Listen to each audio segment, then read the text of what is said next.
अब डिस्कस करते हैं 9th question, plural form of given word. तो एक वर्ड दिया गया है, इसकी प्लूरल फॉर्म बतानी है आपको, कमांडर इन चीफ। तो ये क्या है, एक कंपाउंड वर्ड है और कंपाउंड वर्ड की एक तरह से रूल है कि कंपाउंड वर्ड के साथ में कभी भी आपको प्लूरल बनाना है कंपाउंड वर्ड, तो उसके साथ में आपको क्या करना है, plural forms comes before first hyphen if there is one. तो आपके पास कंपाउंड वर्ड हो और उसकी प्लूरल फॉर्म बनानी हो तो हमें एस जो लगानी है वो फर्स्ट वाले वर्ड के साथ लगानी है, ठीक है। तो ऑप्शन हमारे पास हैं commanders in chief, commander in chiefs, commanders in chiefs और नन ऑफ दीज। तो यहाँ से अगर आपको ये रूल नहीं पता है या आपको यहाँ से याद नहीं आ रहा है जो आपने पढ़ा है, तो आप यहाँ से एलिमिनेट कर सकते हैं कुछ ऑप्शंस। तो ये एलिमिनेट हो गया और एक नन ऑफ दीज होगा ही नहीं क्योंकि यहाँ पे पूछ रहा है, ठीक है। तो इसमें हमें कन्फ्यूजन होगी इन दोनों में, ये एस यहाँ पे आएगा या यहाँ पे आएगा।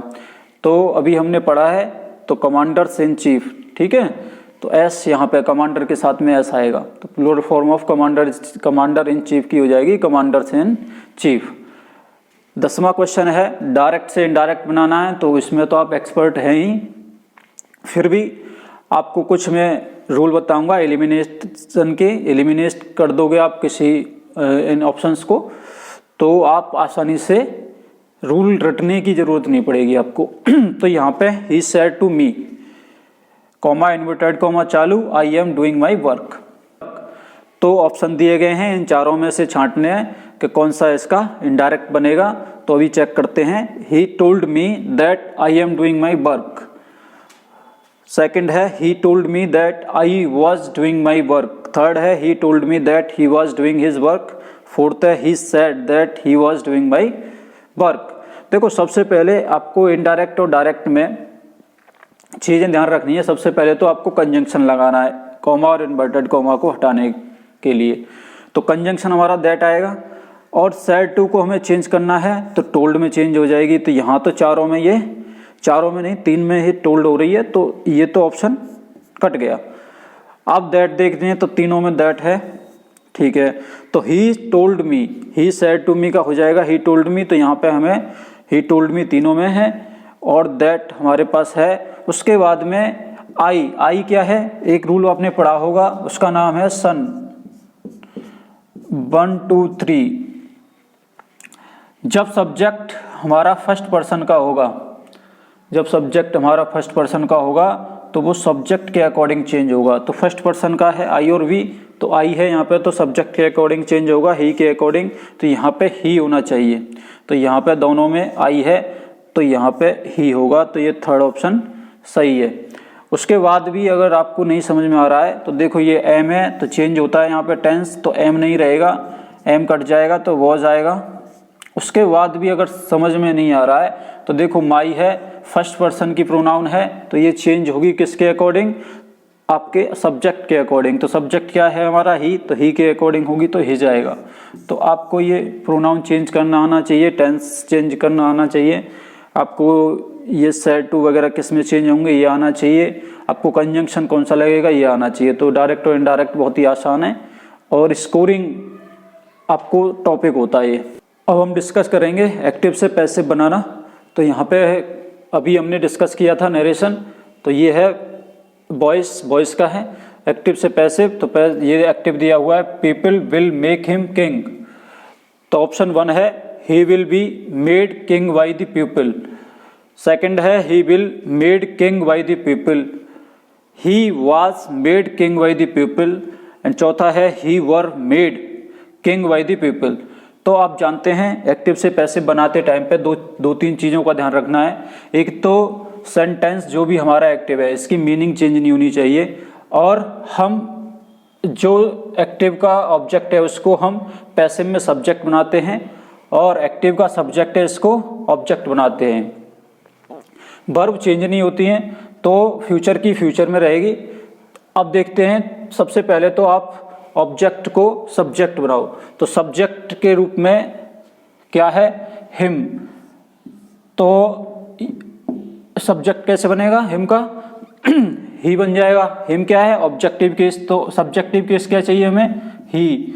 तो ही तो हो गया हमारा सब्जेक्ट, तो सब्जेक्ट आ गया। उसके बाद में टेंस। तो टेंस हमारा फ्यूचर में जब विल के साथ आता है फर्स्ट फॉर्म के साथ में, तो हम विल भी प्लस में वर्ब भी थर्ड फॉर्म का यूज करते हैं।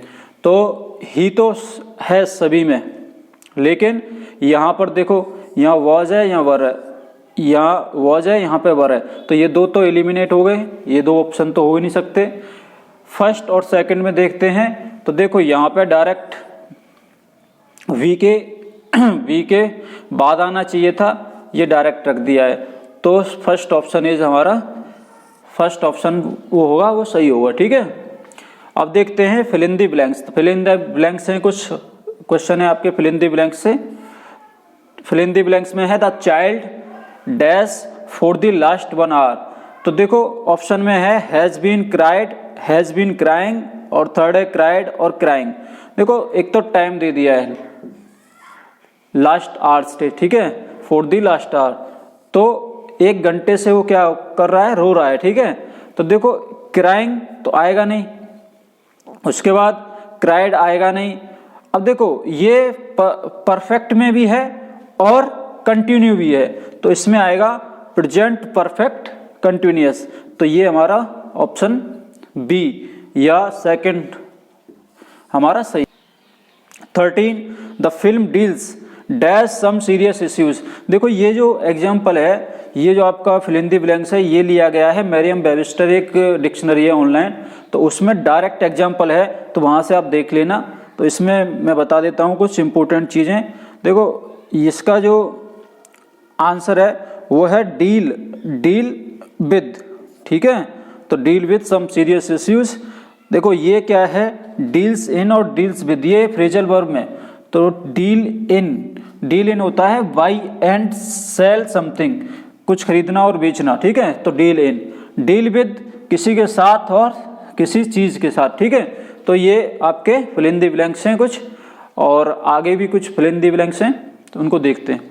तो अब डिस्कस करते हैं अगली fill in the blanks. I am extremely grateful dash all the teachers for their help. तो इसमें ऑप्शन है फ्रॉम, टू, फॉर, एट।